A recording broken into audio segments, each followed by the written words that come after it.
Hello and welcome to Face to Face. Our guest today is Ben Parfitt. Ben is a resource policy analyst with the Canadian Centre for Policy Alternatives, and we're going to be talking about something that is of immense importance to the people of this province, and that's why you see so little about it in the media, and that is fracking. Ben, maybe you can start by telling us what fracking is, so people at least know what we're talking about. Well, fracking is a short form for something called hydraulic fracturing. And what hydraulic fracturing is what is known in industry circles as a stimulation method. It is a technique that is used to stimulate the production of natural gas from deeply buried shale rock formations where the gas is tightly bound or trapped. And what happens in fracking is that you drill deep down into the earth to these shale formations, and then you drill through those formations horizontally. And after you've done all of that drilling and pulled all your drilling equipment out, then you pump massive volumes of water, chemicals, and sand deep into these well bores to fracture or frack the surrounding rock. And it is the fracturing of that rock that allows the trapped gas to flow out into the well bores and then to the surface. So that's what fracking is. Okay, so you've got natural gas trapped in rock, and huge amounts of it, from what I understand. And I guess these are huge underground formations. Well, there are extensive formations of shale below the Earth's surface, and natural gas companies or energy companies have known about the presence of these shale formations for decades. The reason that those formations were not targeted previously for commercial gas production is because of their tightly bound nature.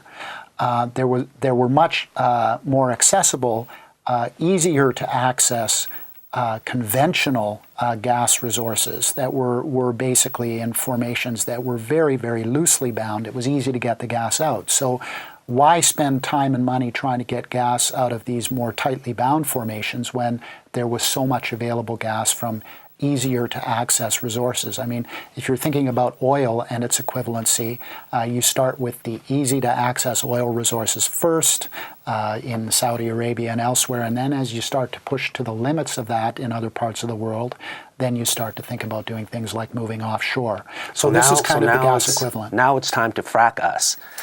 Well, so what you're talking about is boring down in BC, deep underground, pumping in huge amounts of water and chemicals, and then essentially blowing up these rock formations and spreading the chemicals, especially the chemicals and the gas, everywhere. I saw a picture on a movie called Gasland, where somebody in an area where this fracking is going on turned on their water in their home, which I guess was fed by a well, and lit a match underneath, and basically the tap was burning. Yeah, well, in more extreme examples, people have been able to turn on the taps in their households, and they have been able to light their water, as it were, on fire because of the high methane content in the water. So there are, without question, significant environmental implications associated with these fracking operations. It's important to distinguish where some of this unconventional gas is coming from. In some of the scenes in Gasland and other movies and other accounts of people being able to light their tap water on fire, the gas is actually coming from another unconventional source called coal bed methane. In many cases, coal bed methane zones are closer to the surface, and therefore, when those zones are fracked, there's even more of an increased risk of groundwater contamination. But you can get groundwater contamination associated with fracking activities in these much more deeply buried shale formations. And this is something that the industry by and large and the government by and large do not like to talk about. You've said that the shale gas industry in BC or around the world is the equivalent of the tar sands in Alberta. Can you talk about that? Absolutely. It's a great question that you raise. I believe strongly that when we look at all of the energy demands associated with shale gas production in British Columbia, when we look at all of the water demands associated with this industry moving forward, what we're dealing with in northern British Columbia today is the natural gas equivalent to tar sands oil production. Both industries require tremendous amounts of water and tremendous amounts of power to create these fossil fuel sources to develop them. So in the case of Alberta and tar sands production, we need voluminous quantities of gas to generate the steam, which is used to separate the bitumen from the sand. Similarly, in natural gas production, when we're talking about shale gas and fracking, tremendous amounts of water are needed to be pumped underground. Pumping that water requires tremendous amounts of power. And when you start to look at the picture more broadly in British Columbia, and how we may see the shale gas industry evolve in this province, when you look at all of the power demands, and we'll talk more about this, I'm sure, later on, it really carries a huge greenhouse gas footprint that I'm very comfortable saying is the gas equivalent of tar sands oil. Now, you said the amount of power that would be needed to power the industry that they're looking at building in BC is equivalent to 3 times the Site C? Yeah, one of the more ironic situations that we face in British Columbia today is that we are on the cusp of what is going to be a fairly prolonged period of debate over the proposed building of the Site C Dam, which would be the 3rd major hydroelectric dam on the Peace River. So the Williston Dam was built in the 60s. The Peace Canyon Dam below that was built after that. And now we have this proposal for a 3rd dam, a contentious proposal for a 3rd hydroelectric dam on this river. What is not talked about very often is ultimately, where would the new power produced from this dam go? And that's where things get really, really sticky from a climate change perspective and from a public power perspective. Because according to BC Hydro's own estimates, if the shale gas industry were to fully develop, in other words, if we were to develop all of the resources in the remote Horn River shale gas basin in and around Fort Nelson, and all of the resources to the south in the Montney Basin in and around Dawson Creek and Fort St. John. And if we were to start to move large quantities of BC's gas out to the west coast for export to China, Japan, and other countries on the Asian Pacific Rim, we would need somewhere between the equivalent of 2 times the power proposed at the Site C Dam and 3 times the power at that dam. It's an enormous amount of electricity that would be required, relatively speaking, clean green power to essentially power up one of the dirtiest fossil fuel industries on Earth. That's what would be required. Yet that discussion is largely absent from the current public policy debate. Now, most people are probably saying, like I am, hey, I didn't know any of this was happening. Why do you think that our corporate-owned media doesn't tell us anything about this? Well, I would beg to differ somewhat on that. I mean, there have been a number of stories on the shale gas industry in the mainstream media, and I would venture to say that there will be more of them. The difficulty with this issue, and it's a difficulty that I certainly have seen in the many years that I've been working on natural resource issues, is that we are an increasingly urban society. And we are increasingly, I think, divorced from the resources that we use day in and day out. We make no connection, for example, with the water coming out of our tap and the broader environment that water comes from. I think that that's something that, unfortunately, we all share, and it's a growing problem as more and more of us are removed from the rural hinterland, if you will, where a lot of these products come from. The second thing is that the geopolitical realities are important. Northeast British Columbia, where all of this shale gas is found, The northernmost of those shale zones is at least a 16 hours drive north from Vancouver. It's a long, long ways away. Most Vancouver residents never get further than Whistler, so that presents a problem. The media, by and large, has fewer resources than it once did. I mean, I used to work as a reporter at the Vancouver Sun. The editorial staff is probably down anywhere from a third to half of what it was when I was working there in the late 80s and early 90s. So they have fewer resources, and they're not putting those resources, what limited resources they have, on the ground in the places where these things are happening. So I don't think that the public is particularly well served on this issue. I'm doing what I can, and others are doing what they can to try and raise awareness about this issue, because it has huge implications for BC moving forward in terms of our water security, our energy security, and our ability to meet our climate change objectives, which we really need to get very serious about. Plus, this is a very poisonous process. I mean, they are pumping underground chemicals, and as far as I know, they won't even tell people what the chemicals are.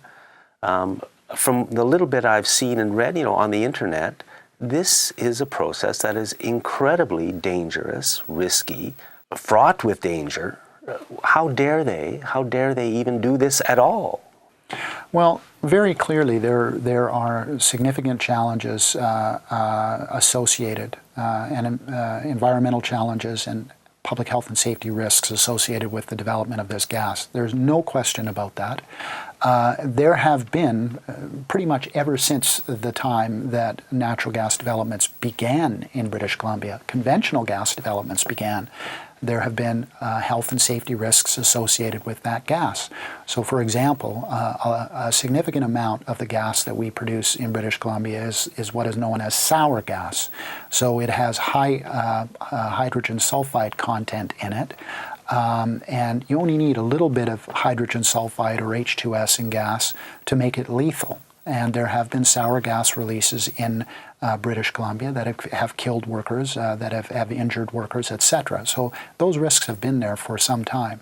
Now what is happening in the name of producing the next wave of gas is that we're moving rapidly into fracking technology. We're pumping record volumes of water underground at fracking operations in British Columbia. We actually have companies that are boasting to their shareholders that they have set industry records for water usage. That water is being pumped underground at some multi-well pads at volumes of up to 600 Olympic swimming pools worth of water per multi-well pad. Thousands of these pads will be developed. And chemicals are being introduced into the process, undisclosed chemicals, to speed up the passage of the water underground, to prevent bacterial growth in the well bores, which would impede gas flow, and huge volumes of sand. And all of this water, when it goes underground, much of it returns to the surface, and it returns to the surface more contaminated than when it went into the hole. And the reason for that is that once this water comes into contact with all these materials underground, all the minerals, all the metals, etc., you can end up in a situation where you've pumped fresh water underground and the water you get back is 5 to 6 times saltier than ocean water. So we have a formidable contaminant problem on our hands, and the way that that is typically being dealt with in British Columbia right now is to take that wastewater, capture it, reuse as much of it as they can, but at the end of the day, pump all of this water deep underground for what they call permanent disposal. Yeah, right, permanent disposal. You know, these people are totally out of control. That's the problem. To me, that's what the Occupy movement is all about. You know, the media pretends that the Occupy movement revolves around a few dozen people that are in a campsite somewhere in a city hall or something. The Occupy movement is about what we are talking about right now. Personally, I'm sick and tired of these corporations doing this to us, poisoning everything. Now, if people are informed about what's going on and people say, yeah, I don't care, go ahead and do it, then okay, then to some extent we have to accept that. But these corporations, They use their media to make sure nobody even knows about it, because nobody knows the things you're discussing here. It's just kept secret. And I mean, we have got to retake control of our country, but we've just got to, because these people are out of control. Where's the NDP on all of this? Well, I think politically in the province, we've seen historically both the New Democratic Party and the Liberal Party being quite supportive of expanded natural gas production in the province. So if you go back to the late 1990s, it was the NDP administration of the day that created the Provincial Oil and Gas Commission, which was created to facilitate or speed up approvals in the energy sector. Then when the Liberals came in, we saw relaxations on many standards. We saw a lowering of royalty rates, etc., all designed to boost energy sector activities. So it appears at this point in time that both parties are in support of an expanded shale gas industry in the province, that both parties ultimately are in favor of seeing gas production from northeast BC moved via a new pipeline to the west coast with liquefied natural gas facilities or LNG facilities built. And those facilities essentially take gas, supercool it, and that supercooled gas becomes a liquid that can then be loaded onto tankers and shipped overseas. So both parties are essentially in favor of that move. I think it's fair to surmise that the NDP might take a somewhat tougher position on regulation of industry activities than with the Liberals, but both appear to be in support of this. Now, one thing that I will say, because I think it must be highlighted, there have been, as a result of serious issues of concern raised by local residents and First Nations in northeast British Columbia, where this activity is taking place. As a result of their efforts, there are tentative steps being made to better regulate water usage. We have seen the energy sector itself stepping forward with a proposal for voluntary disclosure of the chemicals used. We are seeing tentative steps being taken in what I would call a better direction. What I argue in a recent paper that I did for the Canadian Centre for Policy Alternatives is that we need much, much more. We need to be thinking in this province about capping shale gas developments, limiting the amount of non-renewable resources we are developing at any one point in time as a beginning towards fundamental reform of this industry. Sounds to me like we should be stopping it yesterday. Just completely stop it. Well, we need to have a discussion about the way that we're going to move forward, and that without question is what needs to happen. We as a province have made commitments, legislatively mandated commitments to reduce greenhouse gas emissions.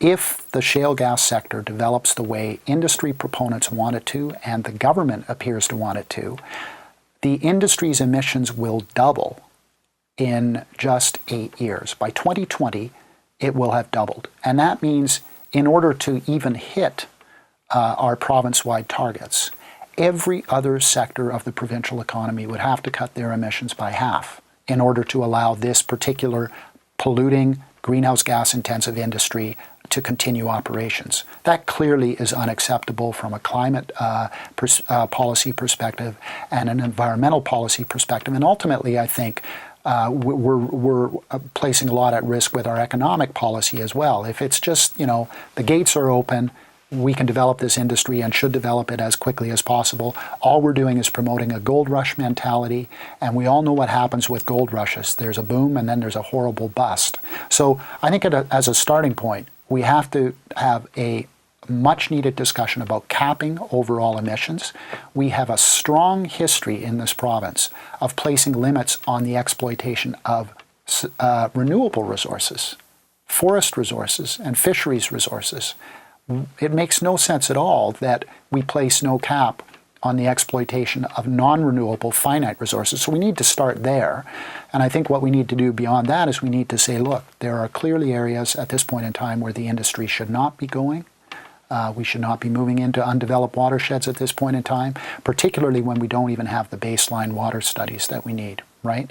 So there's a suite of policy changes that I think we need to implement, and we need to implement soon if we're going to have a snowball's chance in hell of hitting our climate targets, and if we're not going to, in the process of developing this industry, compromise our public waters and our publicly owned hydro resources. I mean, these are big questions that we need to grapple with, and very soon. You know, you mentioned the limits we put on forestry and the fisheries. Well, we've done a pretty good job of destroying both of those industries. Not only the industries, but the forests and the fish.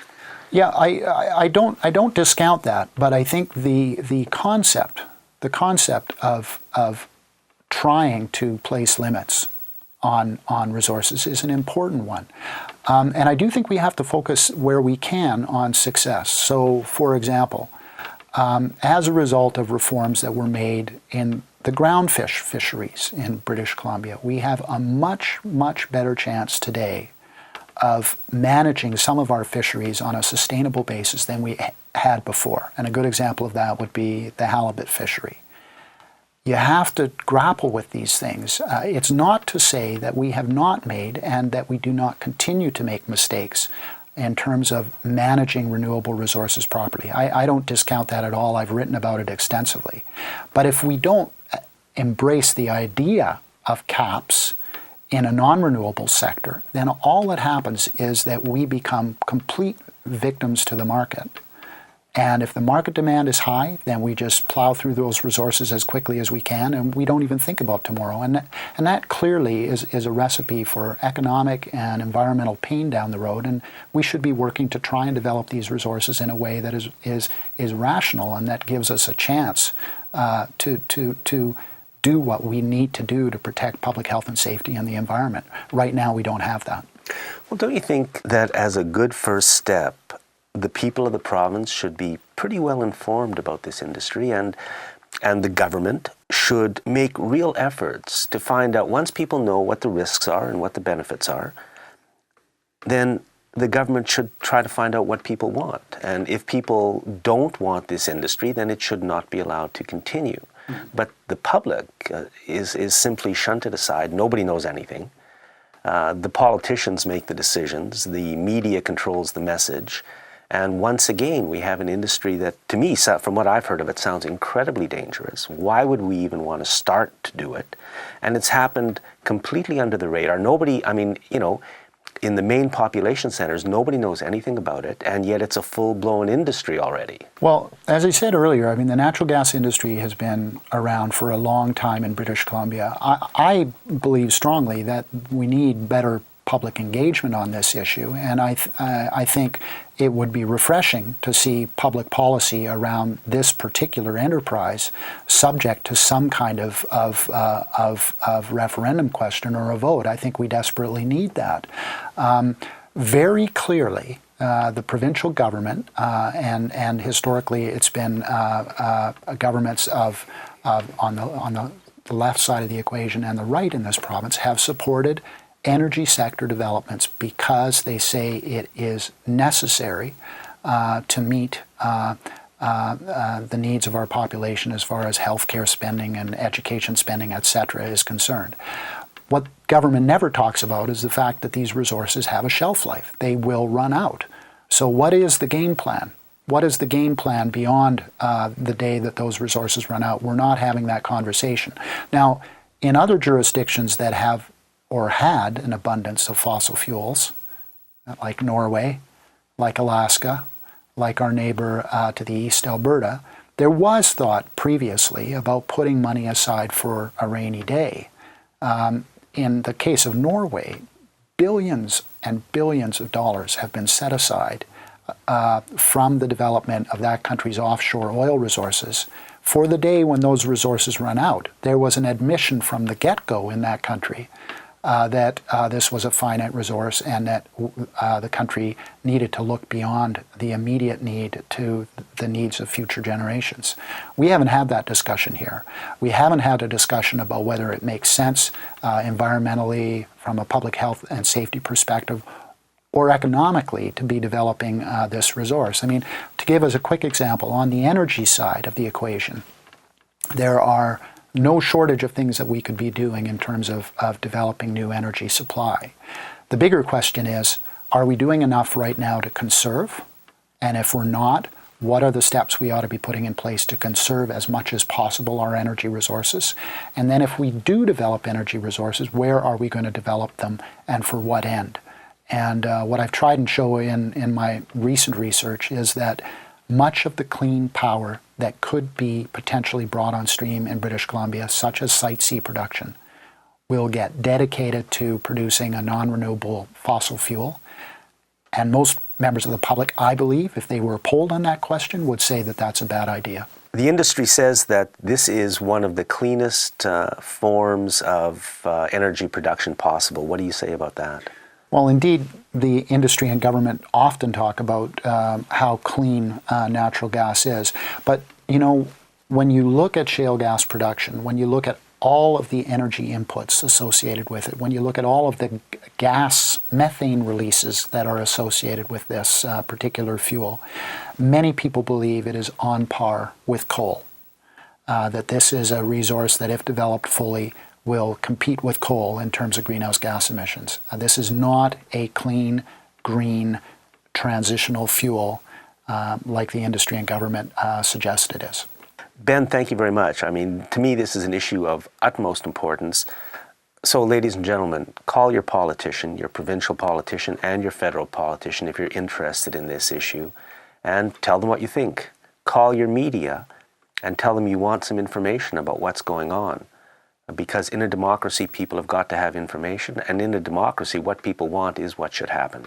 We've been talking about fracking. We've been talking with Ben Parfitt of the Canadian Centre for Policy Alternatives. You've been watching Face to Face. Thank you very much.